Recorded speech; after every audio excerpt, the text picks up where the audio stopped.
É muito triste, principalmente porque a gente vai ver envolvido, né, num homicídio que tomou, né, uma proporção gigante, um homicídio horrível que aconteceu ali no aeroporto de Guarulhos.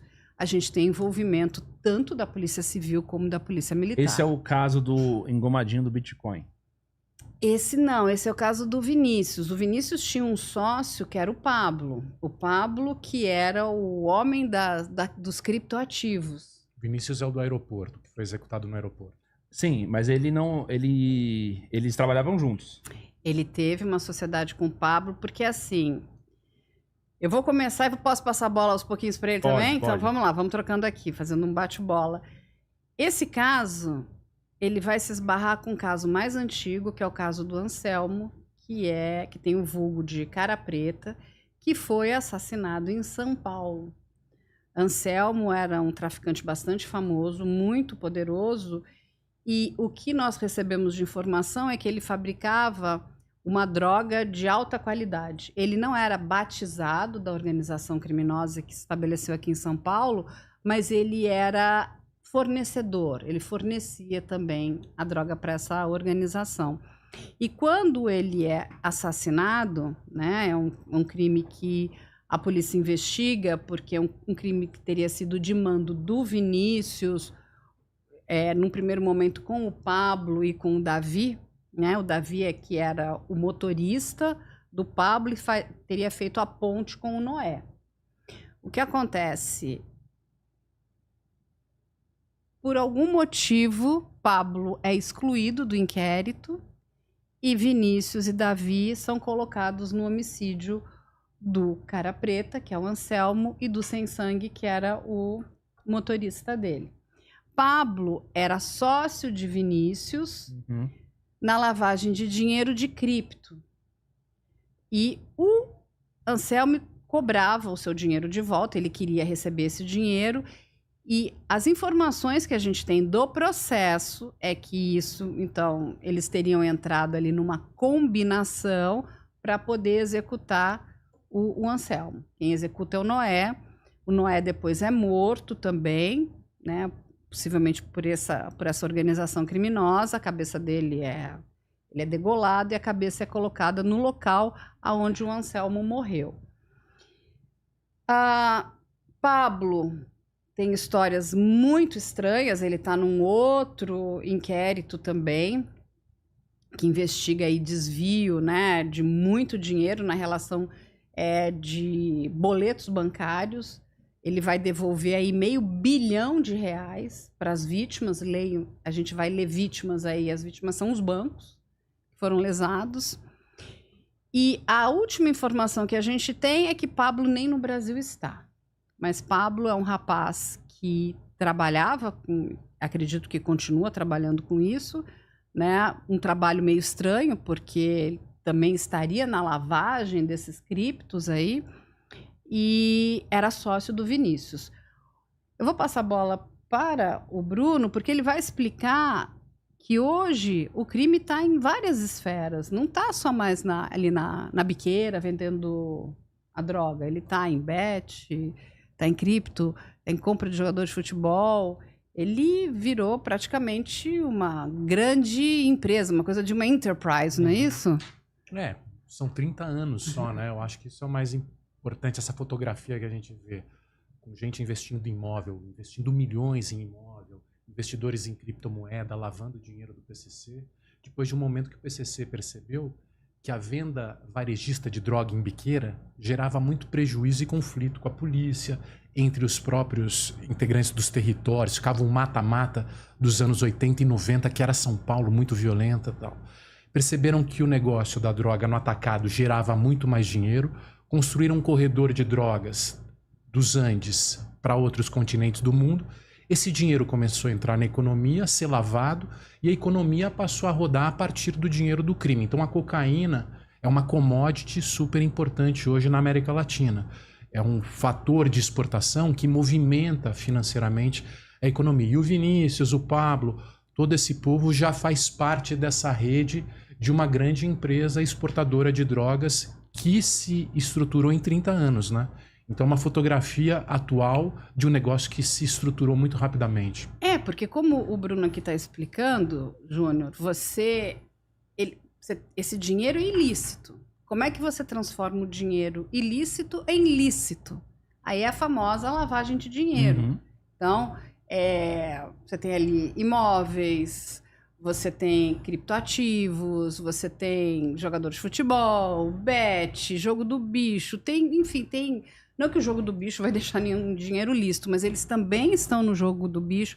Então, assim, eles estão em muitos lugares e é muito complicado. São investigações demoradas, são investigações que demandam profissionais muito especializados, porque quando você vai falar de cripto, você precisa de pessoas que entendam, né, da questão da área financeira, a gente está falando de uma moeda que ela é digital, e fica aqui uma informação que é uma moeda hoje completamente rastreável, né? Quando você vai falar do Bitcoin, você consegue rastrear uma carteira hoje de Bitcoin por conta, inclusive, de toda a cadeia dos blockchains. O Júnior estava me dando aulas de criptomoeda. Se você quiser, claro, de repente, né? Pessoal autocustódia, você já sabe, né? Tem como você deixar fora do alcance da rastreabilidade. Sem blockchain, né? Então, mas aí o que acontece? Hoje, isso tudo está muito espalhado, né, Bruno? E é assim... Mas conta o caso da execução lá em Guarulhos, do aeroporto. Porque lá em Guarulhos, esse negócio tá rolando. Eu vi domingo agora no Cabrini, tava tocando esse assunto de novo. Parece que a namorada dele tava envolvida, porque o cara desce no aeroporto, vai andando, ela saca o celular e começa a digitar e tal, não sei o quê. E o cara vai indo e simplesmente não acontece nada com ela.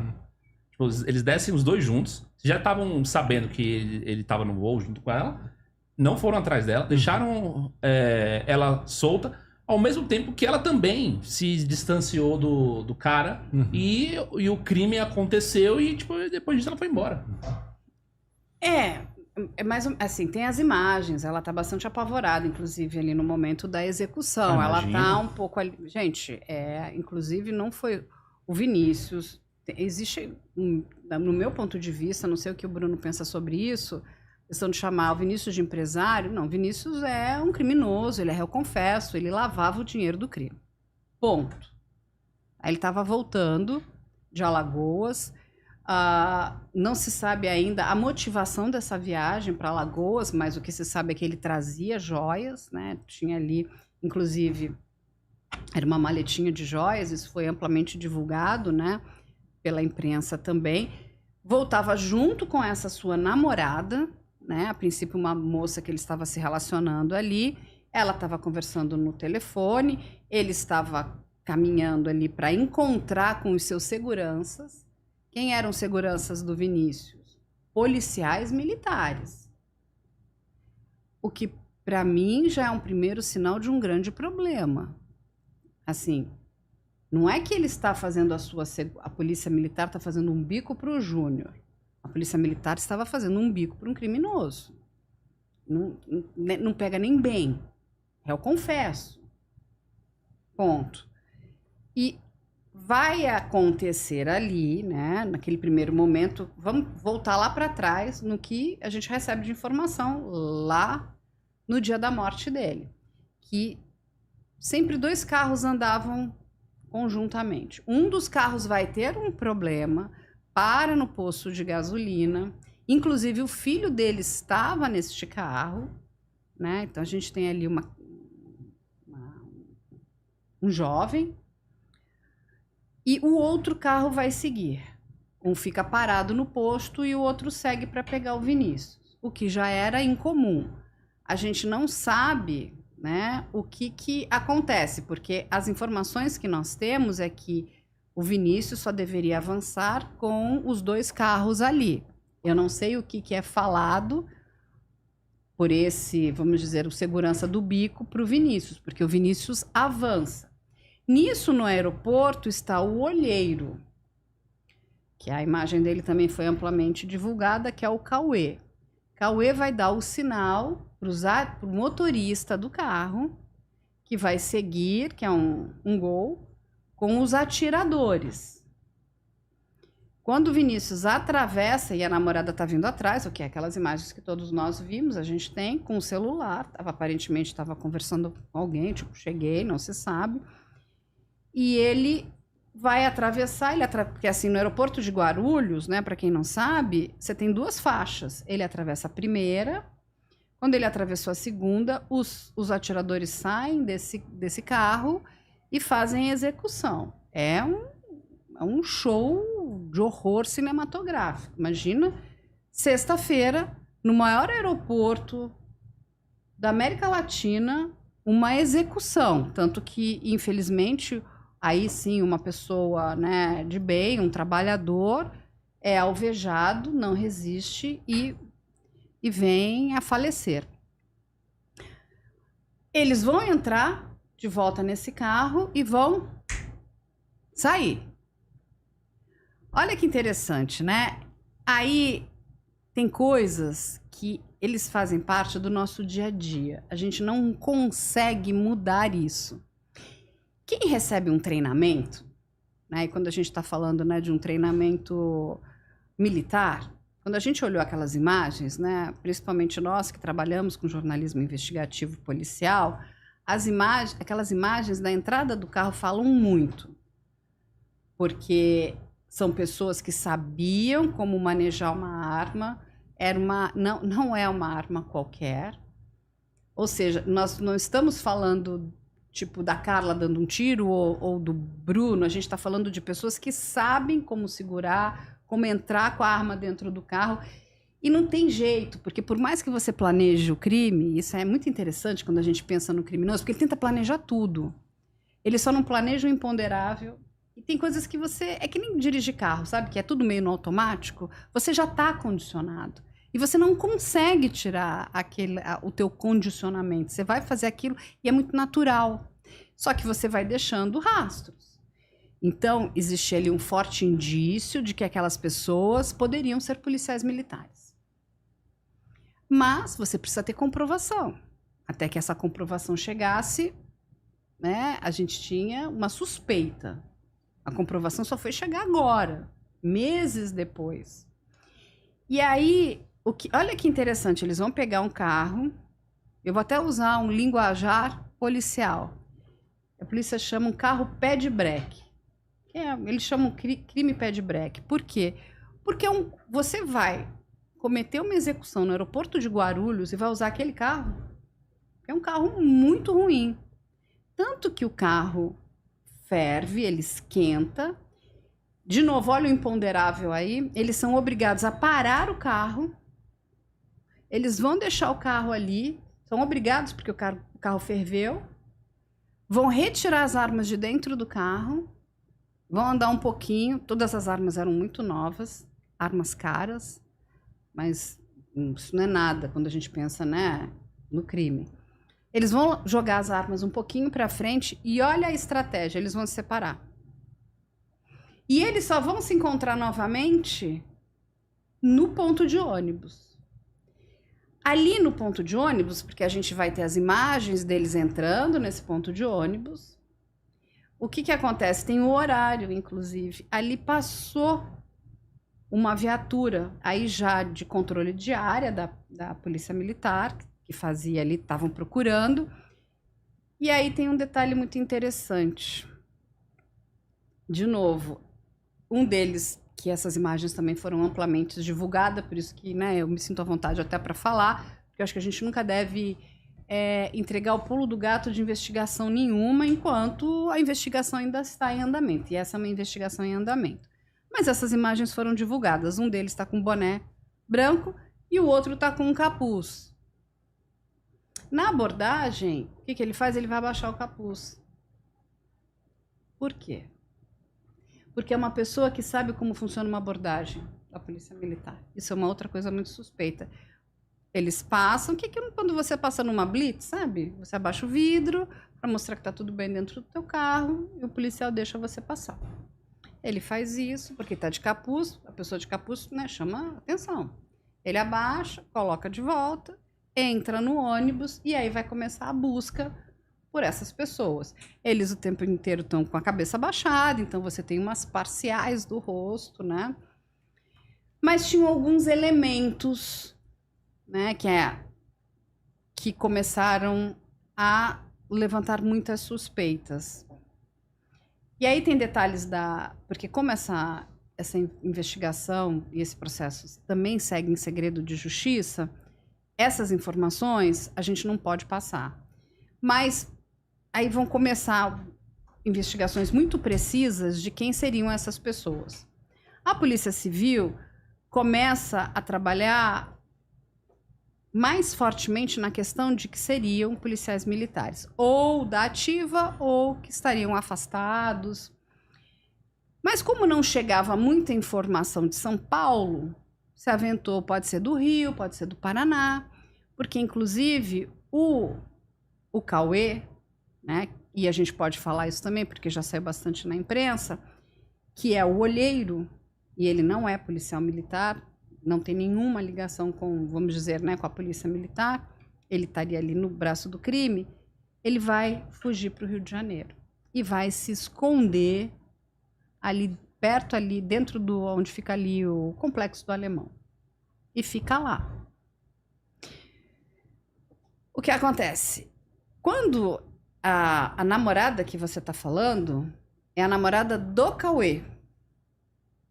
Essa moça que foi presa agora é a namorada do Cauê, não é a namorada do Vinícius. A namorada do Vinícius, ela é ouvida pela Polícia Civil, pelo Departamento ali de Homicídios e Proteção à Pessoa. Ela então, ela responde lá, né, as perguntas, a investigação, mas ela é liberada. Ela devolve, ela entrega as joias, né? Ela diz que ela não sabe o que o Vinícius foi fazer lá, só disse que ele realmente tinha que receber essas joias, teria ido cobrar uma dívida, mas ela não sabe informar o que seria essa dívida. Ela estaria ali num relacionamento ali com ele. Ela em nenhum momento colocou nenhum impedimento, pela informação que a gente tem, para a investigação, né, do caso. E vai acontecer um monte de eventos, desde a morte do Vinícius até o que a gente viu agora, que são a prisão de vários policiais militares, inclusive envolvidos com o crime, porque um dos atiradores já foi preso. A Polícia Civil, no sábado, prendeu o motorista do carro, todos eles PMs da Ativa, e PMs da Ativa de São Paulo. Uhum. O que é muito importante a gente levantar aqui é que foi criada uma força-tarefa para esclarecer esse crime. Essa força-tarefa, enfim, isso foi oficializado, saiu no Diário Oficial. Nós tínhamos pessoas da Polícia Militar, pessoas da Polícia Civil, da Polícia Técnico-Científica, para poder esclarecer esse crime. Um crime muito grave, imagina uma execução no aeroporto de Guarulhos. O que acontece? Na semana passada, a gente recebe a informação de que, desde abril de 2024, a Polícia Militar já teria informações de que haveriam policiais militares repassando informações privilegiadas para essa organização criminosa. Aí, o PCC. É o PCC. Aqui, quem está em São Paulo, a gente só tem, o Bruno muito bem fala, por azar ou sorte só temos uma, né? Porque não tem tanto conflito. Em outras regiões tem muito mais conflito, porque é uma brigando com a outra. E aí o que acontece? Essas informações não foram passadas para a Polícia Civil. Quem investiga crime é Polícia Civil. Polícia Militar não tem essa prerrogativa. O que é o papel da Polícia Militar?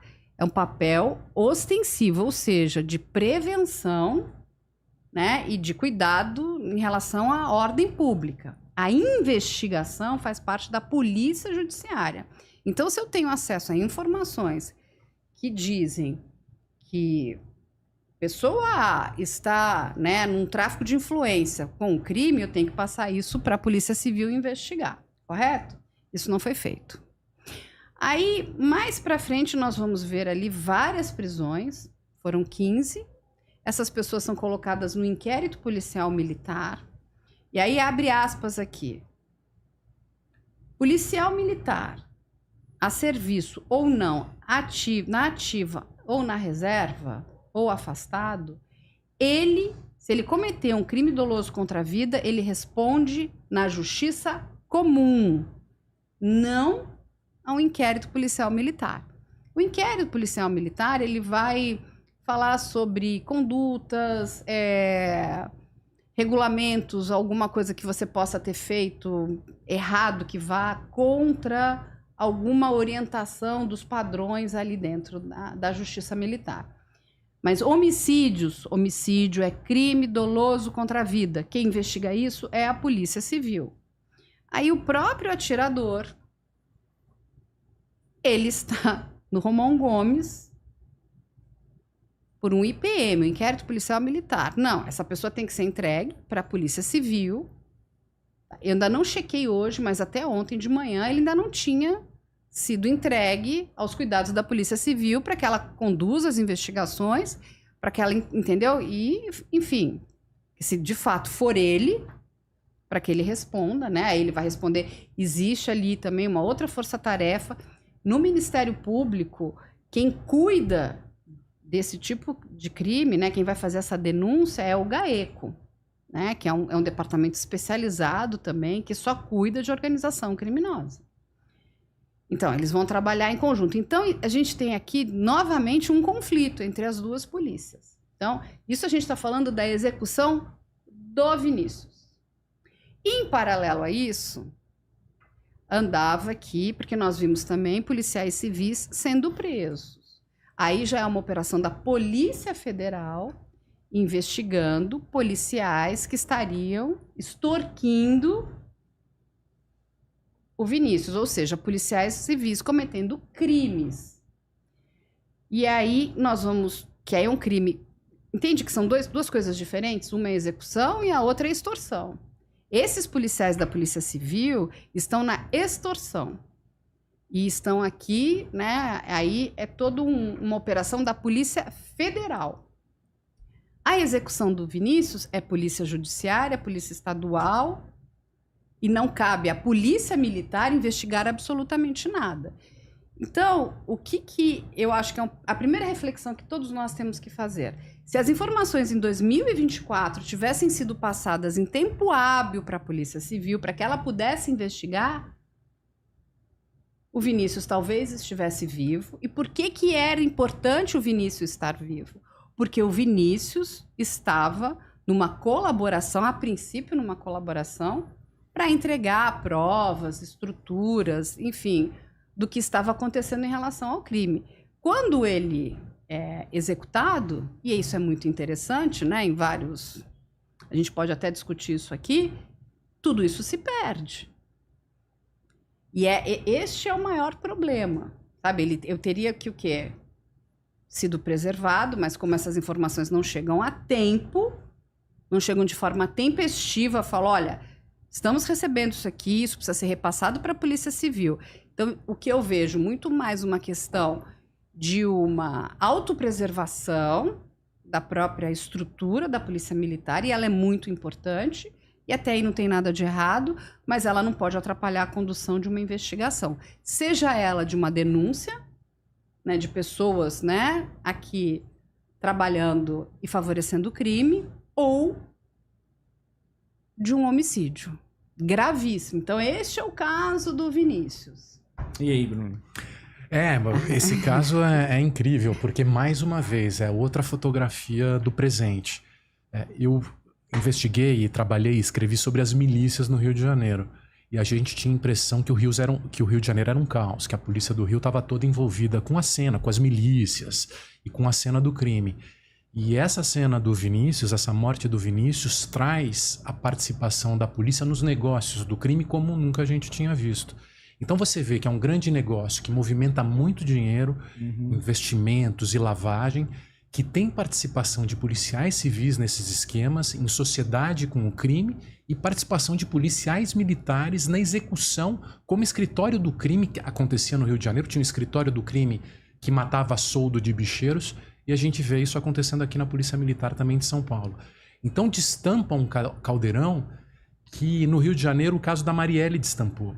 Quando houve o crime da Marielle, veio à tona 10 anos de história de assassinatos e crimes que a gente não conhecia, de relação da polícia com o jogo do bicho, do escritório do crime que matava para bicheiro, todos aqueles conflitos que a gente via acontecendo. No caso do Vinícius, esse caldeirão está sendo destampado também. A gente está vendo uma cena que movimenta milhões, bilhões, né, de reais, que é essa exportação de tráfico de drogas, em um novo negócio envolvendo também agora policiais participando da cena. Você sabia que existe curso superior reconhecido pelo MEC em apenas 3 meses? Sim, existe, pessoal. De acordo com a Lei de Diretrizes e Bases de Educação 9394/96 e de acordo com o MEC. Basta ter nível médio completo, que você consegue fazer o curso superior sequencial de gestão em segurança pública e privada. E com ele, você pode prestar qualquer, eu vou repetir, qualquer concurso público que exija nível superior completo em qualquer área, sem exigir graduação ou diploma. Concurso de polícia militar, polícia civil de alguns estados, polícia penal, bombeiro militar, guarda municipal, concurso de prefeitura, técnico, administrativo, qualquer concurso. Ficou curioso? Tá achando que é golpe? Não tá acreditando? Clica aqui abaixo agora e sabe mais que eu vou te explicar.